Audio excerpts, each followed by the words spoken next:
오늘 우리에게 주신 하나님 말씀은 신약성경 요한계시록 7장 1절에서 8절 말씀입니다. 우리가 오늘 본문 말씀을 교독으로 공부하도록 하겠습니다. 요한계시록 7장 1절에서 8절 말씀을 우리가 교독으로 공독하겠습니다.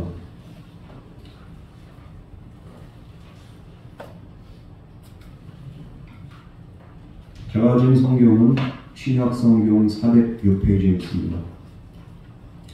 이 일 후에 내가 내 천사가 땅 내 모퉁이에 선 것을 보니 땅의 사방의 바람을 붙잡아 바람으로 하여금 땅에나 바다에나 각종 나무에 불지 못하게 하더라.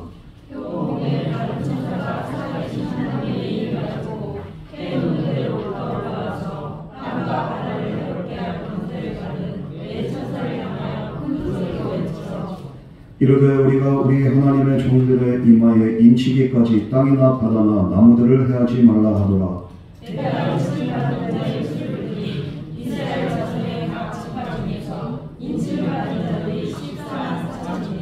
유다 지파 중에 인침을 받은 자가 1만 2천이요 루벤 지파 중에 1만 2천이요 갓 지파 중에 1만 2천이요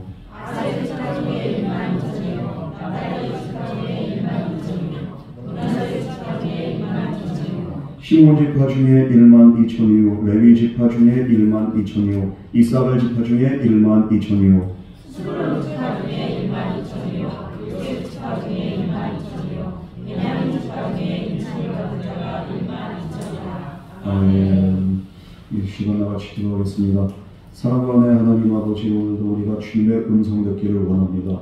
오늘 이 자리에 나오지 못한 성도들로 주님께서 기억하여 주시사 그들에게도 주님의 자비와 긍휼과 사랑을 베풀어 주시고 오늘 말씀 듣는 우리의 심령의 변화가 일어나게 하시고 온전히 순종하여 주님께 칭찬받는 온전한 믿음의 사람으로 거듭나게 하여 주시옵소서. 말씀을 듣는 우리의 심령이 옥토밭이 되기를 원합니다. 주여 우리 안에 모든 돌과 쓴뿌리들은 다 제거하여 주시옵시고 이 시간 성령 하나님 임재하여 주시옵소서. 예수님 이름으로 기도드렸습니다. 아멘. 오늘은 이제 이렇게 7장으로 넘어갑니다. 우리가 지금 살아가는 시대가 어떤 시대입니까? 전쟁이 있고 경제의 위기가 있고 환경 파괴가 있고 질병과 고난이 언제 몰아닥칠지 모르는 정말로 우리가 살면서 점점 좋아져야 되는데 세상은 좋아지는데 또 반대로 인간들의 마음은 점점 불안해지고 있습니다. 이게 왜냐하면 이렇게 우리의 삶이 불안정하거든요. 이게. 그렇기 때문에 그런 이렇게 여러 가지의 어려움과 두려움과 공포심을 느끼고 우리가 살아가고 있습니다. 특히 요한계시록 6장은 어떻습니까? 우리가 지난번에 봤던 6장은 너무 폭풍과 같이 여러 가지 혼란들이 그냥 이렇게 계속 이렇게 우리에게 닥치고 옵니다. 흰말과 붉은 말과 검은 말과 청황색 말과 이것들이 이렇게 달려나오고 난 다음에 어떻게 됩니까? 또 5번째, 6번째 인을 띄고 난 다음에 어떻게 됩니까? 지진이 일어나고 하늘이 그냥 떨리고 그리고 정말로 비일상적인, 일상이 아니라 그리고 비상식적인 그런 현상들이 나타나게 된다는 거예요. 이런 심판의 공고 속에서 이제는 사람들이 하늘문이 열려 있을 때 이제 어떻게 합니까? 두려움에 떨면서 누가 능히 서리요 이러면서 그들이 두려움에 절규하면서 외치게 됩니다. 이 세상에 하나님 앞에 설 수 있는 자 그리고 심판의 때를 견딜 수 있는 자 아무도 없습니다. 그런데 오늘 말씀은 그거에 대한 해답이 바로 오늘 말씀에 나옵니다. 하나님께서 어떤 자들을 능히 서게 합니까? 이 마지막 심판의 때 능히 설 수 있는 자들은 바로 하나님께서 친히 인을 친 자들. 그래서 하나님의 보호를 받는 자들은 하나님 앞에 마지막 때에 심판의 때에 환난당하지 않고 심판당하지 않고 멸망당하지 않고 그들은 온전히 쓰고 그리고 구원의 반열에 서게 될 줄 믿습니다. 그래서 오늘 이 말씀을 통해서 하나님의 인을 받은 자로 산다는 것이 무엇인가? 우리가 이것을 함께 나눠보고요. 그리고 또 이것이 우리에게 어떤 소망과 위로를 주는가? 우리에게 어떤 도전을 주는가? 우리가 함께 나눠보려고 합니다. 먼저 1절 말씀 다 같이 공독하겠습니다. 시작!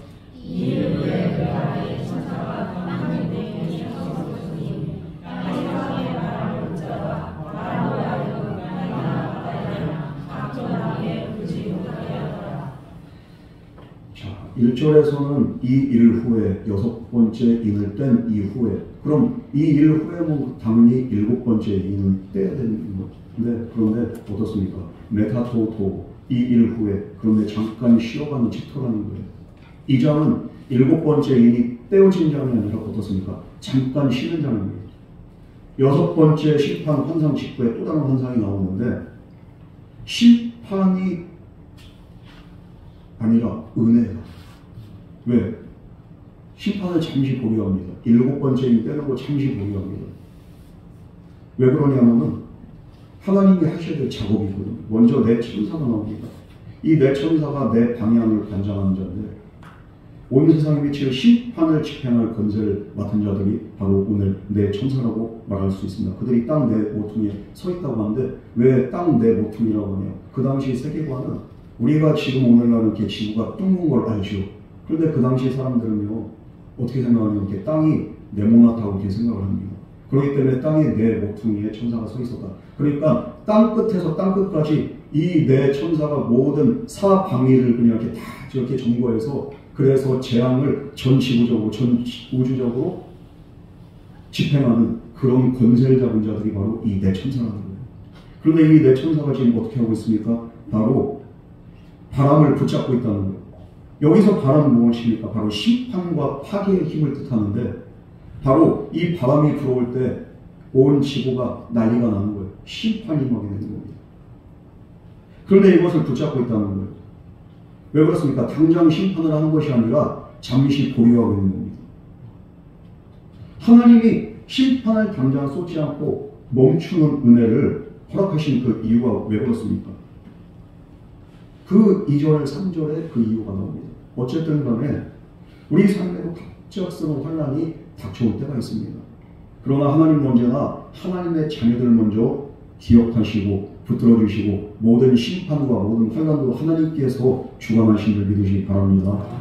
우리가 이렇게 청황생말, 검은생말, 붉은말, 흰말 이 말에 그 달려오는 재앙을 우리가 이렇게 지난 시간으로 봤지만 그런데 그 말의 고삐를 누가 잡고 있습니까? 바로 예수님이 어린 양이 쥐고 있는 거예요. 이 심판도 마찬가지입니다. 하나님이 쥐고 있기 때문에 오늘도 우리는 주님 안에서 안전하고 주님 안에서 우리가 보호를 받는 그런 은혜가 있게 된 줄 믿으시기 바랍니다. 우리 2절 말씀 다 같이 공부하겠습니다. 시작.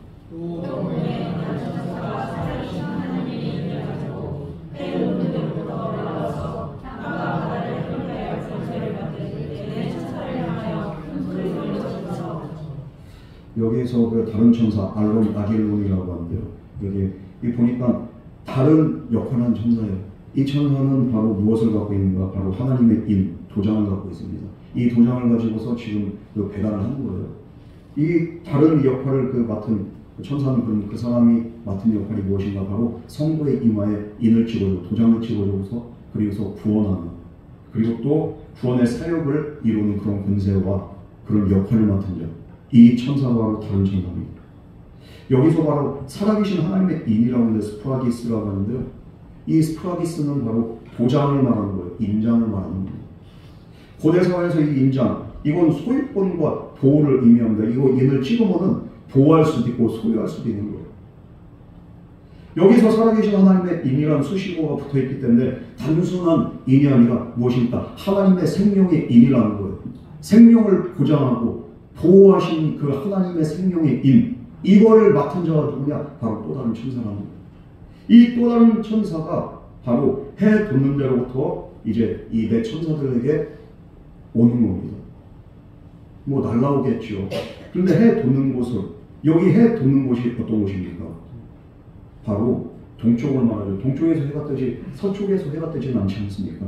그래서 동방을 의미하기도 합니다. 문자적으로는 그래서 동쪽이라고 할 수 있는데 이 동쪽이 무엇입니까? 해가 떠오르고 새 희망이 시작되고 그리고 소망이 이렇게 하나님의 언약이 있는 곳, 그것이 바로 하나님 계신 곳, 동쪽, 해가 뜨는 곳이라 영원히 해가 지지 않는 곳입니다.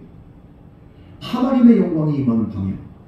그런데 이 표현을 동쪽이란 지명에 꽂혀서 이단들이 어떻게 하고 있습니까? 이 여기서 동쪽은 한국이라고 말합니다.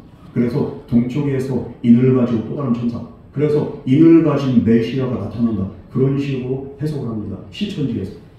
그래서 그 동쪽에서 인을 가지고 나타난 메시아가 누구냐? 결론은 누구예요? 이만희가 되는 거지. 헛소리라고 한 적 있었지. 이런 식으로 해석하면 안 되는 거예요. 이 말씀 그대로 보니까 하나님이 계신 곳에서 천사가 인을 가지고 도장을 가지고서 나타났다는 거예요. 이 인을 가진 천사는 내 천사를 향해서 큰 소리로 외칩니다. 3절 말씀 우리 다같이 봉독하겠습니다. 시작.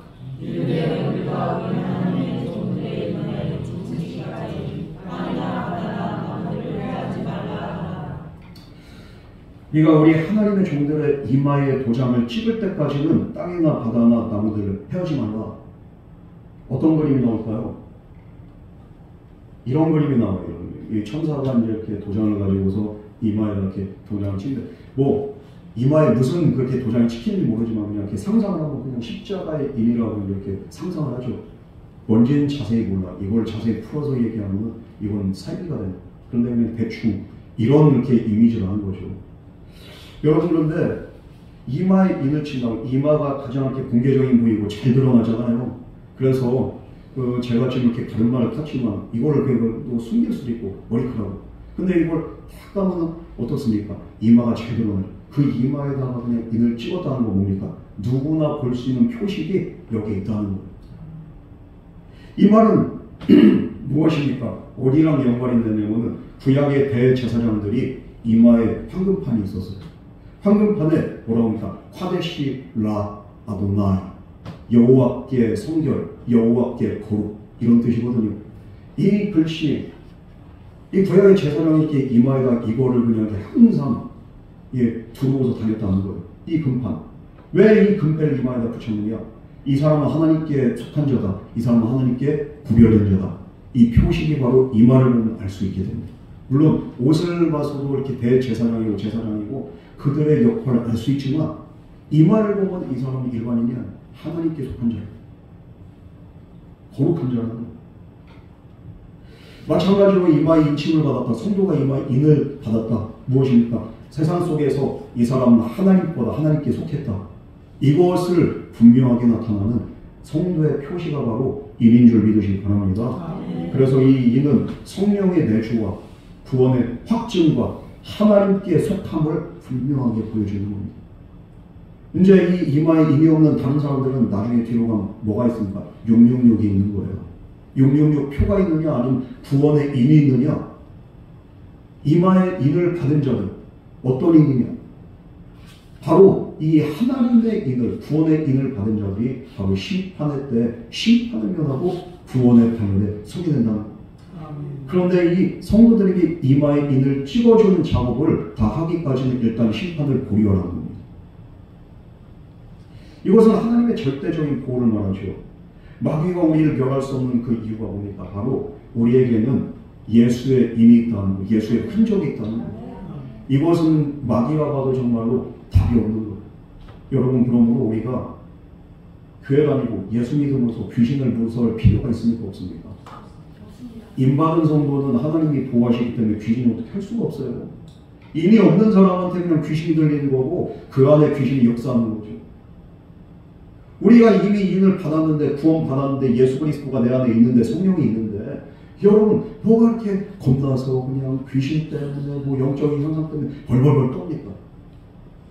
인받은 자는 마귀가 어떻게 할 수가 없는 거예요. 하나님이 그런 자들을 딱 찍으신 줄 믿으시기 바랍니다. 여러분, 그래서 하나님의 절대적인 보호가 심판이 임하기 전에 이 모든 것들을 다 구원할 자들을 구원하고 선별하시고 하나님께서 인을 찍으신다는 거예요. 그렇게 인친 사역을 하신다는 것을 우리에게 보여준 것. 오늘도 왜 저와 여러분들이 이 자리에 나왔습니까? 하나님이 하나님의 자녀 삼으신 이유가 뭡니까? 넌 내가 찍었어. 너는 내 거야. 하나님께서 저와 여러분에게 인을 찍으셨기 때문에 내가 믿을 수 있는 게 아니에요. 내 마음에 믿음이 생긴 것도 바로 하나님이 저를 또 여러분을 선택하신 은혜가 있었기 때문에 그 은혜로 말미암아 우리가 이 자리에 나왔고 하나님께 인치심을 받았고 하나님의 거룩한 자녀가 된 줄 믿으시기 바랍니다. 이게 얼마나 큰 권세고 놀라운 은혜인지도. 그렇기 때문에 이 은혜를 항상 기억하고 생각하면서 우리가 주님께 감사하는 저와 여러분 되기를 주님을 축복합니다. 우리 4절 말씀 다 같이 공부하겠습니다. 시작. 내가 인침을 받는 자의 수를 들으니 이스라엘 자손의 각 지파 중에서 인침을 받는 자들이 14만 4천이니. 여기에서 또 이제 문제 그렇게 숫자가 나옵니다. 14만 4천. 이스라엘 자손의 각 지파 중에서 왜 이스라엘 자손의 각 지파는 그 12지파인데 그러면 이스라엘만 구원받는 거냐?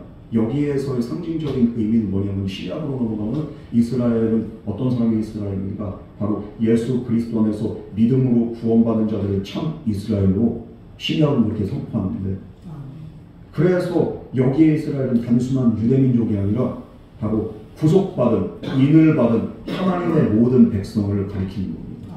14만 4천이 뭡니까? 12 곱하기 12 곱하기 1000이에요. 12는 무엇입니까? 바로 언약이 있습니다.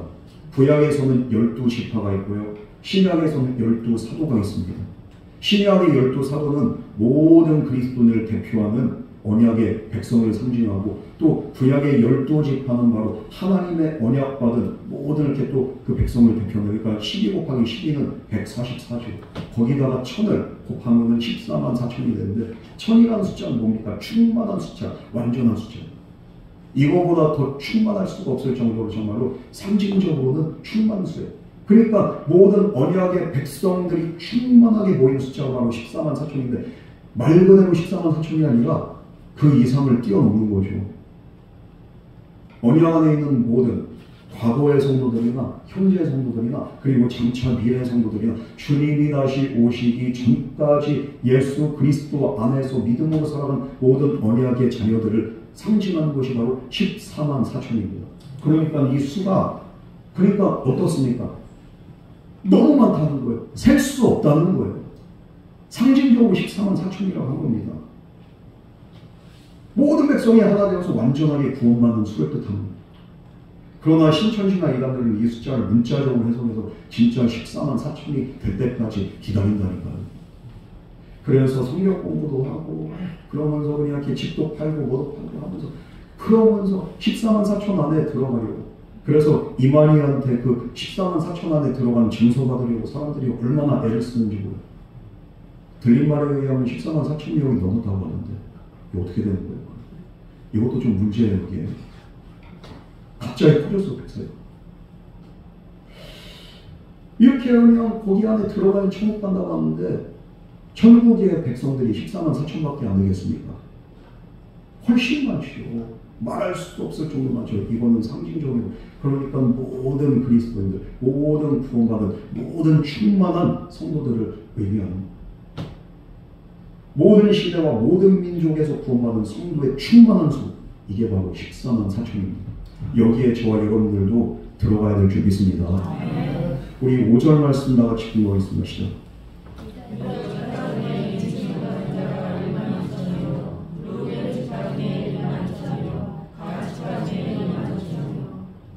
자, 그럼 이 14만 4천이 어떻게 14만 4천을 이루는가?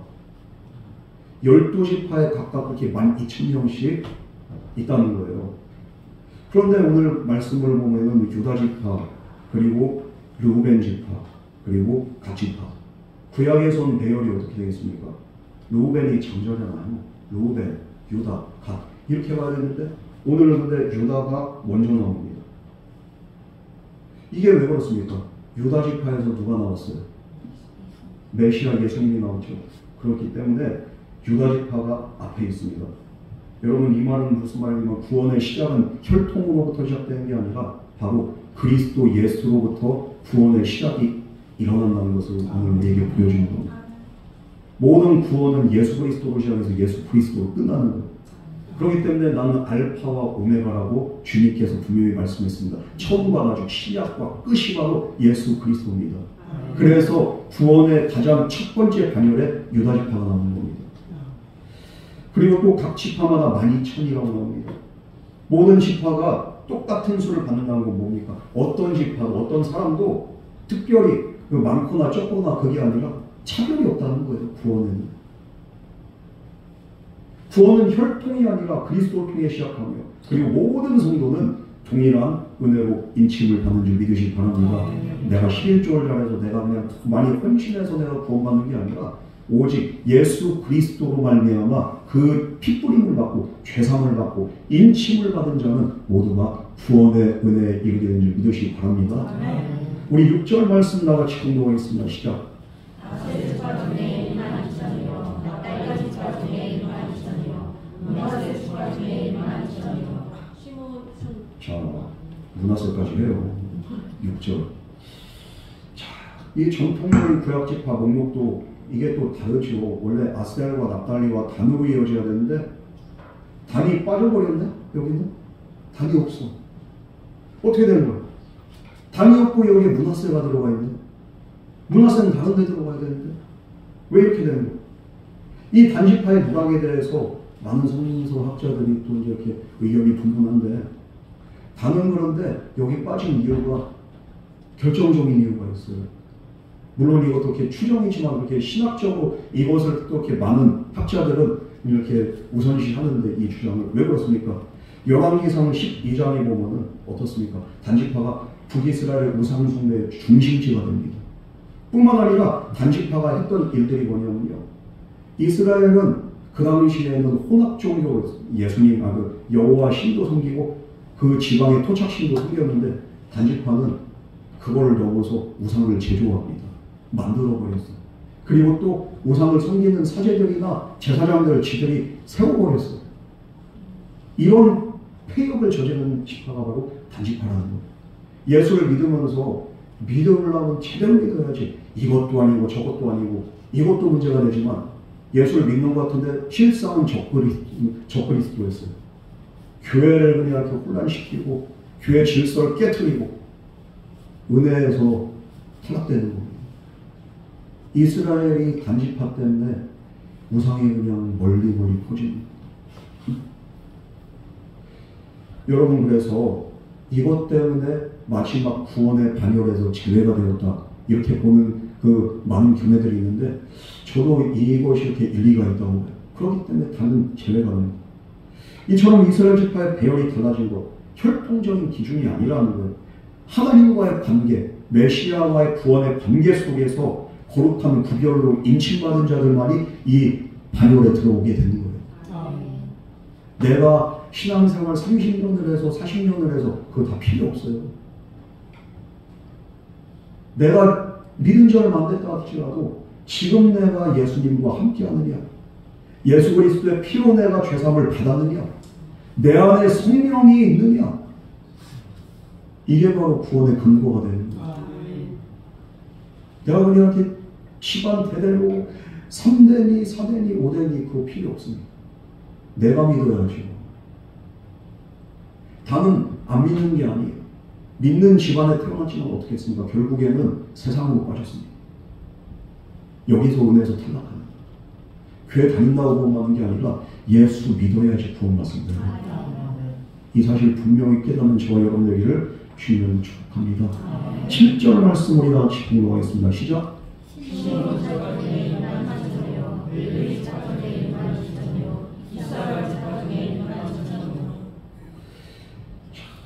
전통적으로 어떻게 됩니까? 이것도 배열이 좀 이렇게 꼬였는데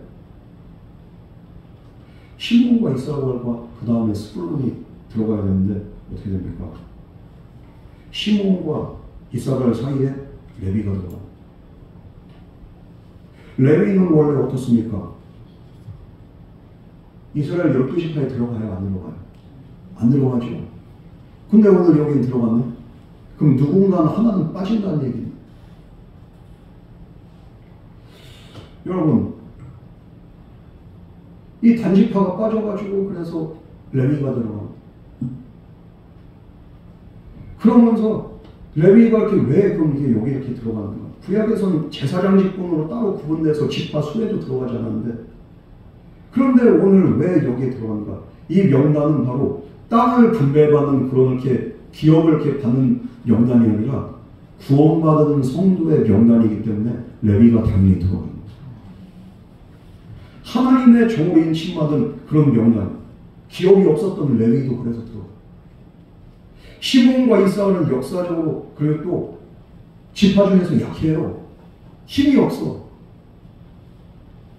베냐민이 다리는 제일 작지만 싸움은 제일 잘해. 베냐민.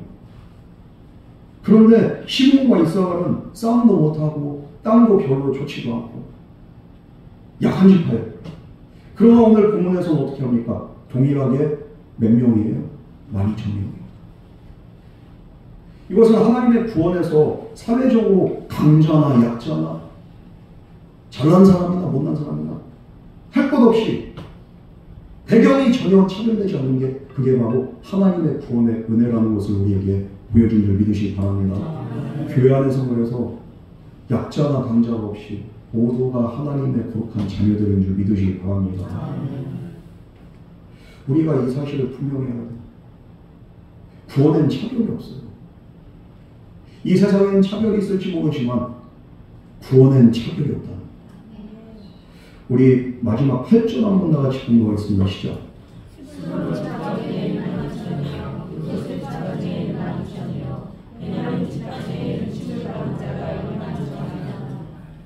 본절에서 에브라임이 빠져버리고 요셉이 들어갑니다. 왜 그럴까요? 에브라임도 문제가 있어요, 없어요? 문제가 많아요. 북이스라엘의 그 배교와 우상 숭배의 대명사가 누구냐? 바로 에브라임. 처음에 이스라엘이 두 개로 찢어질 때 르호보암이 남유다, 여로보암이 북이스라엘. 10개 지파가 여로보암 따라서 북이스라엘에 거기에 이렇게 포함이 되죠. 이 여로보암이 어떤 짓을 했습니까? 북이스라엘 사람들이 예전처럼 예루살렘 가서 예배드리고 그렇게 하니까 이거 안 되겠다 싶은 거예요. 이래서는 안 되겠다. 이거 남북을 그냥 가로 막아야겠다. 남쪽으로 못 내려가게 어디다가 그러니까 베델과 단에다가 뭘 이렇게 설치하죠? 금송아지를 설치하는 거예요. 그러면서 거기에서 제사 드리게 합니다. 이것이 또한 북이스라엘의 우상 숭배가 되어서 어떻게 되는 겁니까? 그로부터 이제 또 온 전역에 북이스라엘이 우상으로만 이렇게 난리가 났다. 그럼 이 여로보암 북이스라엘의 일대왕은 누구냐? 바로 에브라임 지파 이렇게 출신입니다. 에브라임 지파 출신이 왕이 돼서 그래서 그 후손이 계속 내려가면서 어떻게 됩니까? 우상숭배가 점점 심각해지는 그런 지경에 이르게 되고 결국에는 북이스라엘은 망하게 되고 아수르에 의해서 망한 다음에 어떻게 됩니까? 사마리아가 됐어요. 완전히 혼혈이 되어버리고 섞여버리고 정체성이 사라져버립니다. 이 모든 책임이 어디에 있습니까? 바로 에브라임에게 있다는 거예요. 여러분 그래서 호세아 4장 17절 말씀에 뭐라고 합니까? 에브라임이 우상과 연합하였으니 버려두라. 이렇게 말씀합니다. 무서운 말씀이죠. 에브라임이 우상과 연합했으니 버려두라. 그 말씀대로 오늘 말씀 보니까 어떻게 됐습니까? 제외가 되어버립니다. 여러분 우리가 형식만 신앙생활 잘한다고 해서 우리가 구원받는 게 아니에요. 우리가 진정으로 예수를 믿고 온전한 신앙생활을 할 때 우리의 인이 그냥 이렇게 탁 박히고 그리고 구원의 방향에 서게 된다. 그러나 이 에브라임의 허물을 요셉이라는 이름으로 거기다 이렇게 치우고서 아버지의 이름을 거기다 이렇게 갖다 놓고서 어떻게 됩니까? 에브라임의 허물을 덮어버립니다. 자식의 그 죄를 아버지가 덮어줍니다. 결론적으로 여기 단열에는 나오지 않지만 에브라임도 구원받을 자가 있어요, 없어요? 있다는 것. 우리의 그 죄를 누가 덮어줬습니까? 예수님이 덮어주셨죠. 이 에브라임의 죄를 요셉이 덮었듯이 우리 하나님 아버지가 또 우리의 그렇게 모든 죄를 예수 그리스도로 덮인 그 우리의 그 모든 죄를 그냥 눈 감아 주시는 거예요. 기억하지 않으시는 거예요. 그러면 이렇게 요셉은 왜 여기에 이렇게 다시 들어오게 되었는가?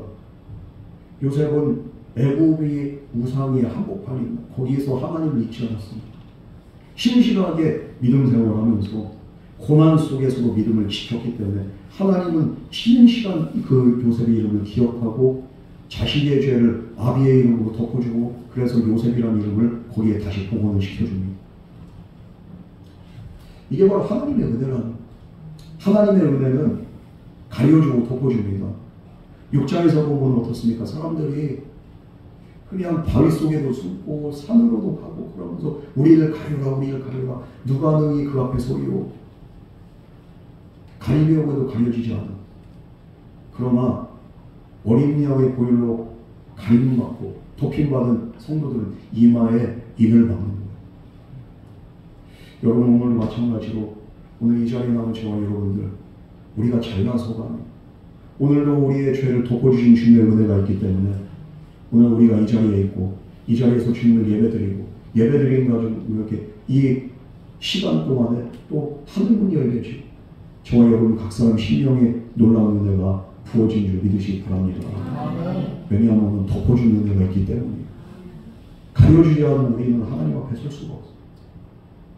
오늘로 가려주신 하나님께 감사드리며 그 예수님만을 바라보며 사랑하며 인정하며 살아갈 수 있는 저와 여러분 되기를 주님을 축복합니다.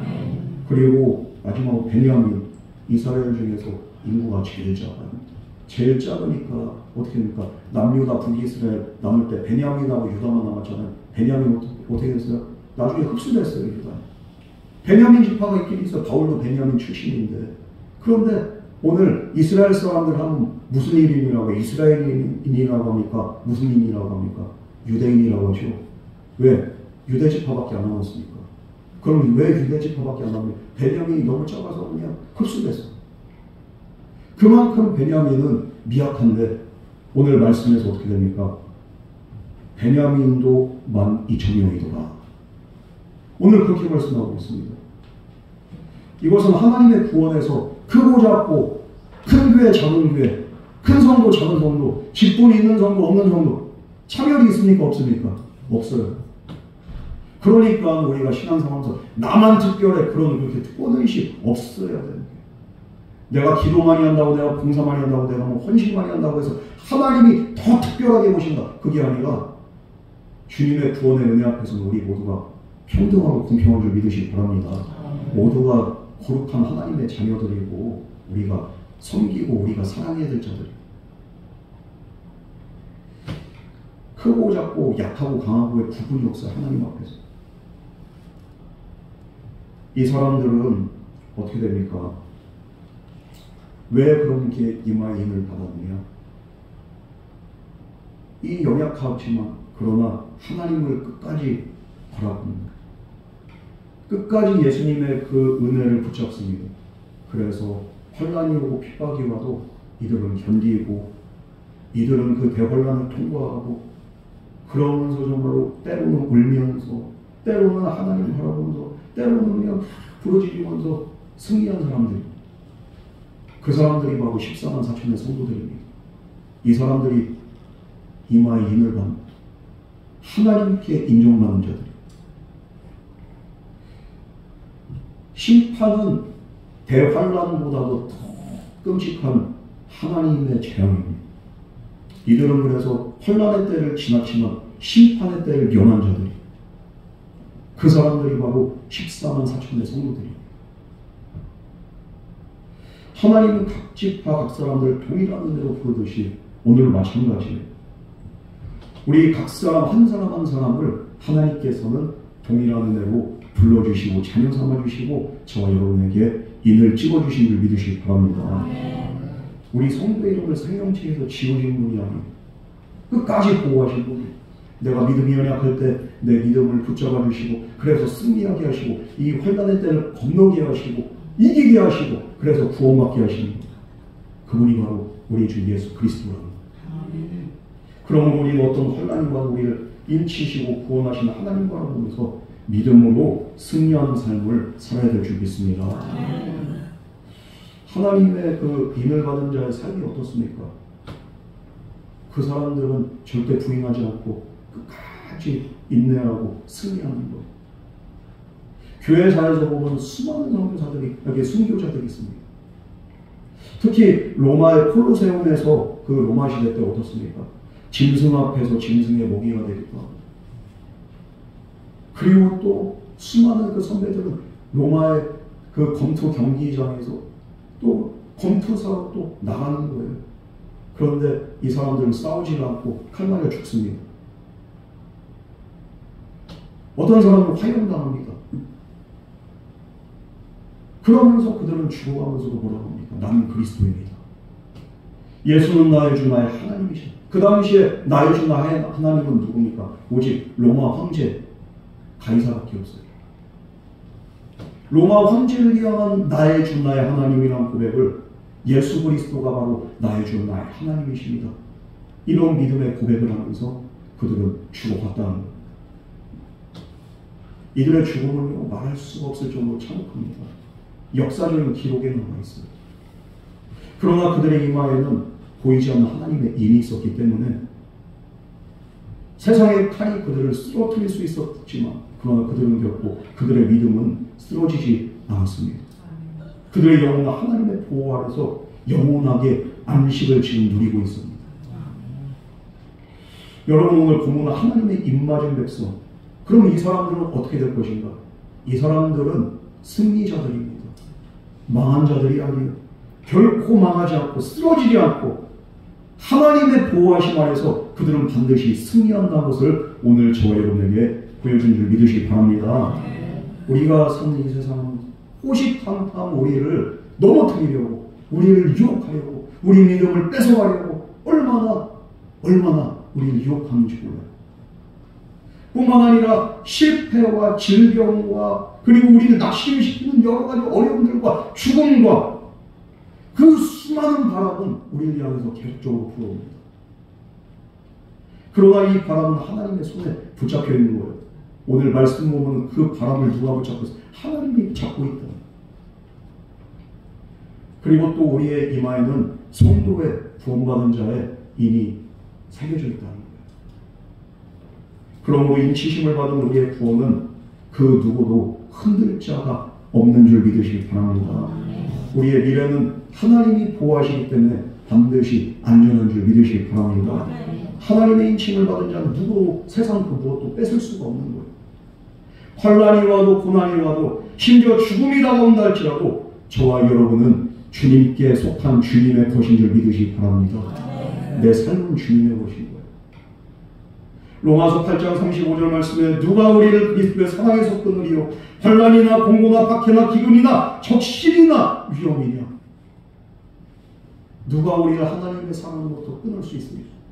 우리에겐 인치심을 받은 그런 놀라운 구원의 은혜가 있기 때문에, 나를 붙잡아 주신 그 하나님의 보호하심이 있기 때문에 우리가 육신이 죽는다 할지라도 우리의 영혼은 살림을 받고 우리의 신앙 양심은 보호를 받는 줄 믿으시기 바랍니다.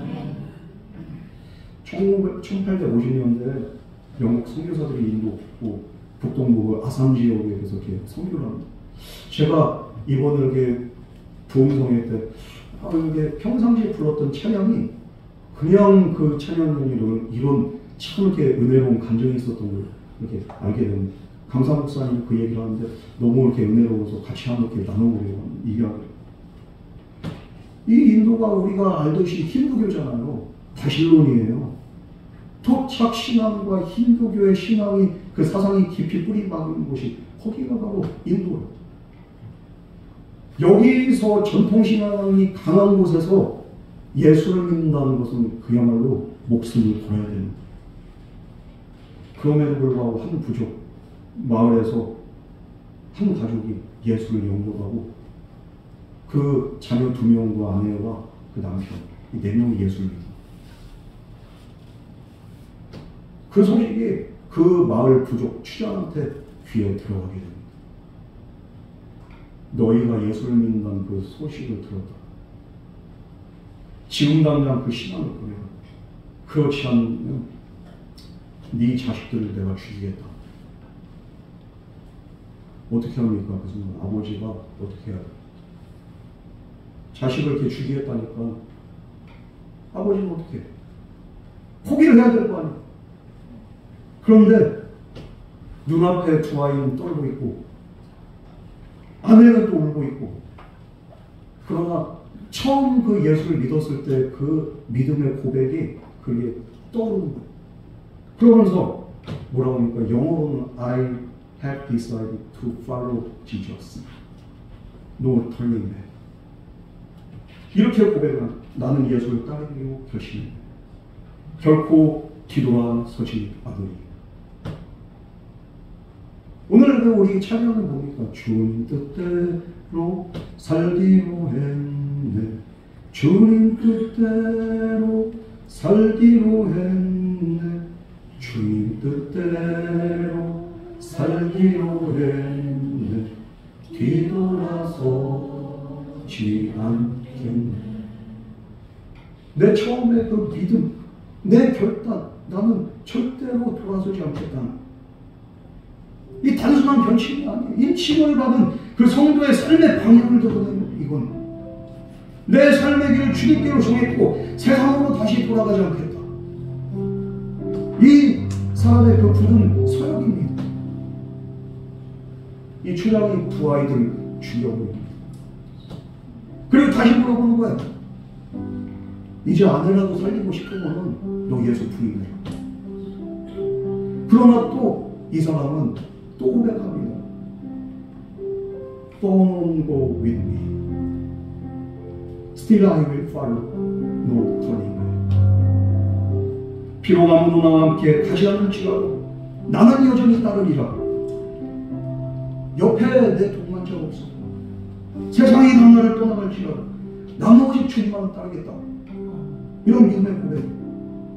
이 세상 사람 날 몰라줘도 이 세상 사람 날 몰라줘도 이 세상 사람 날 몰라줘도 뒤돌아서지 않겠네. 이 고백 후에 아내도 죽여버립니다. 이제 마지막으로 남은 사람이 이 남편밖에 없어요. 이제는 나 혼자 남았는데 지금이라도 예수를 버리면 목숨을 살려주겠다. 네 목숨만이라도 살려주겠다. 그런데 이 사람이 마지막으로 눈물을 흘리면서 또 고백을 합니다. The cross before me, the world behind me, no turning back. 십자가는 내 앞에 있고 세상은 내 뒤에 있네. 나는 결코 돌아서지 않으리. 세상 등지고 십자가 보네. 세상 등지고 십자가 보네. 세상 등지고 십자가 보네. 뒤돌아서지 않겠네. 이 사람도 결국에는 죽었습니다. 그런데 이걸로 끝난 게 아니에요. 이 가족의 피 위에 세워진 그 신앙은 마을 사람들도 마음을 흔들었고 오히려 그 부족 가운데 복음이 끊어. 도대체 저 사람이 있는 예수가 누구냐는 거예요. 그 예수가 뭐길래 자식이 죽고 아내가 죽고 자기가 죽어도 끝까지 부인하지 않는 거예요. 우리도 이 예수를 한번 믿어보죠. 이 이야기를 들은 선교사들이 이 사람의 고백을 보고 겪었고 오늘 전 세계가 부르는 찬양 바로 주님 뜻대로 살기로 했네. 이 찬양이 됩니다. 여러분 요한계시록 7장 우리에게 분명히 말씀합니다. 세상이 흔들리고 전쟁과 경제적인 위기와 질병과 고난이 몰려와도 하나님의 백성은 결코 무너지지 않고 하나님 끝까지 보호하신다는 사실입니다. 왜냐하면 우리의 이마에는 하나님의 일이 새겨져 있기 때문입니다. 그 일은 지워지지 않고 세상이 빼앗을 수 없는 표, 영원한 하나님의 소유라는 보증이 될 줄 믿으시기 바랍니다. 그래서 이 인도의 한 무명의 그 성도의 고백처럼 오늘 북한 교회의 성도들도 중국의 그 가정교회 성도들도 나는 주님 뜻대로 살기로 했네. 아무도 나와 함께 가지 않아도 나는 여전히 주님을 따르려고 합니다. 십자가는 내 앞에 있고 세상은 내 등 뒤에 있네. 나는 결코 돌아서지 않겠네. 이런 고백을 하는 겁니다. 이 고백이 가능한 이유는 이들이 강해서가 아닙니다. 하나님께서 이들의 이마에 이들 쳐주셨기 때문인 줄 믿으시기 바랍니다. 그 이는 환난 속에서 우리의 믿음을 지켜주는 능력이 되고 죽음을 넘어서 영원으로 인도하는 구원의 보증이 되는 줄 믿으시기 바랍니다. 아무리 고난과 환난과 핍박이 우리에게 거치게 몰려온다 할지라도 하나님의 이는 결코 사라지지 않는 줄 믿으시기 바랍니다. 우리 다시 한번 주님 뜻대로 우리 찬양하는 고였습니다. 주님 뜻대로 살기로 했네. 주님 뜻대로 살기로 했네. 주님 뜻대로 살기로 했네. 뒤돌아서지 않겠네. 이 세상 사랑 날 몰라줘도 이 세상 사랑 날 몰라줘도 이 세상 사랑 날 몰라줘도 뒤돌아서지 않겠네. 세상 등지고 십자가 보내. 세상 등지고 십자가 보내. 세상 등지고 십자가 보내. 뒤돌아서지 않겠네. 에베소서 1장 13절 말씀으로 너희가 믿을 때에 약속의 성령으로 인치심을 받았으니 이는 우리의 기업의 보증이 되사 그 얻으신 것을 속량하시고 그의 영광을 찬미하게 하려 하시니라. 이렇게 말씀합니다.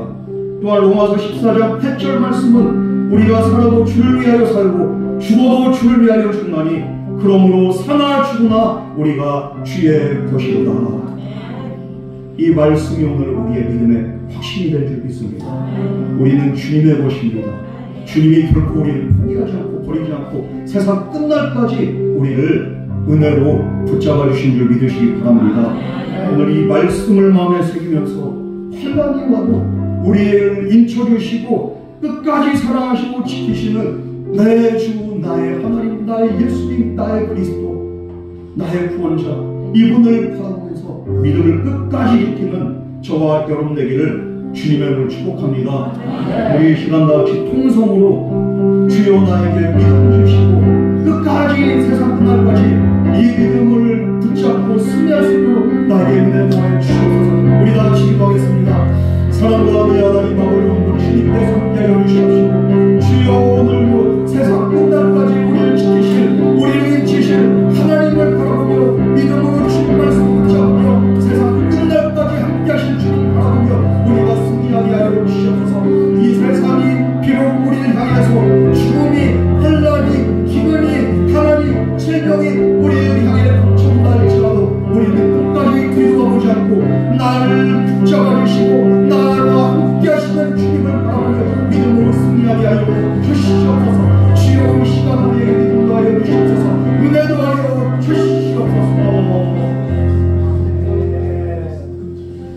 사랑하는 하나님 아버지, 우리가 강해서가 아니라 주님이 우리의 이마에 인을 쳐주시고 우리를 붙잡아 주시는 은혜가 있기에 오늘도 우리가 믿음으로 승리할 수 있는 줄 믿습니다. 우리가 세상 끝날까지 붙잡아야 될 것은 예수 그리스도의 십자가요, 우리와 영원토록 함께 하신 나의 주 나의 하나님 나의 예수님인 줄 믿습니다. 세상을 등지고 오직 주님의 십자가 바라보며 면류관 바라보며 우리가 믿음의 길 생명의 길 이 소망의 길을 걸어가게 하여 주시옵소서. 주여 최후 승리를 얻기까지 주님만을 바라보며 찬송하며 나가기를 원합니다. 이 모든 말씀 거룩하신 예수님 이름으로 기도드렸습니다. 아멘.